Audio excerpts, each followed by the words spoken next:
Hello, this is Randy Nelson, and this is an edition of Extra Innings.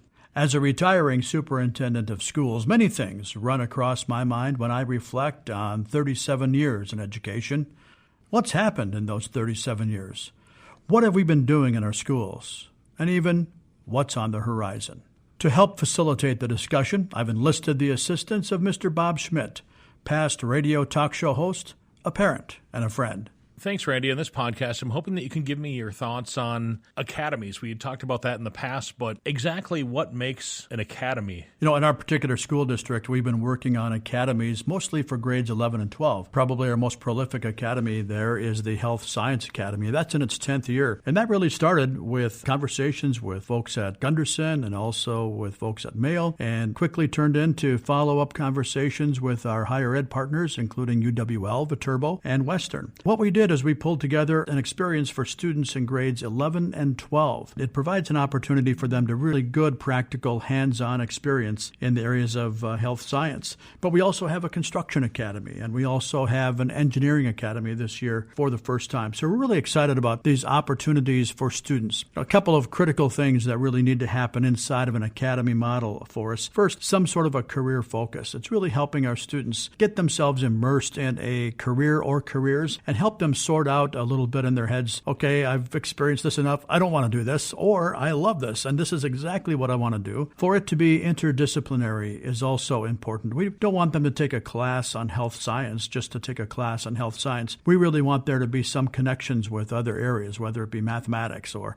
social studies or English language arts or science, if it makes sense, or physics. So we always want there to be some ways that the teachers who are involved in the program can collaborate with one another, and they can provide lessons from several different perspectives. Now, the children that go through the academies, they get all their regular classes. Even though they've gone through the academy, they still can graduate with the kids that they started kindergarten with? Absolutely. So what we've done is we've taken our English 11, English 12 classes to get brought right into an academy situation. The teachers are given the opportunity to make changes to that curriculum and make it work inside of that particular academy. So the students are still getting their English credit, they're still getting their math credit, and they might be getting this career and tech ed credit that they're involved with as well. So it brings all of the pieces together, keeps a student on track to graduate, but it brings a flavor of that work inside of it. So in mathematics, for instance, think of all the mathematics you might find in a construction academy, especially in geometry. So the students are getting credit for that mathematics, while at the same time they're getting credit for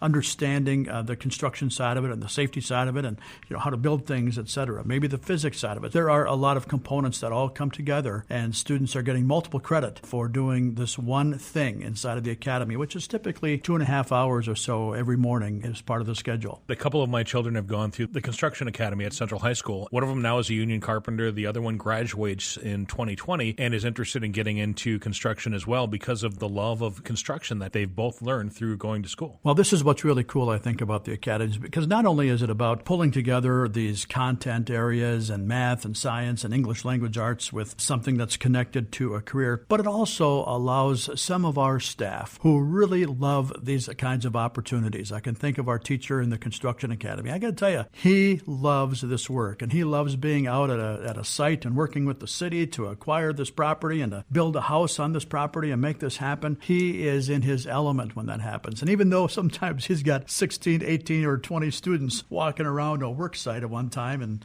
people are using saws and other power tools, it's amazing what he gets done, and he's in his element and he loves it. So it's not just about the students having a good experience and connecting all of these pieces. It's about a teacher and teachers connected to this who are also saying, I love doing this. This is my passion. This is what I love to do. Randy, let's talk about the success of these academies that we've had with the School District of La Crosse. What kind of proof have you had that these are working? Well, especially in our Health Science Academy, where we have most of our documented success, it's, just about every single student, when they graduate out of that Health Science Academy, they are pursuing some sort of a health-related career. And just about every student also receives some sort of a scholarship to help pursue that career moving forward. If we use that as at least one of the litmus tests, we really are spurring the interest of students. We're helping them sort through opportunities and then helping them get on a path and bolt up the experience so that they can get from the beginning to the end of a career pathway inside of that area. So we talked about engineering, we talked about health science, we talked about construction academy.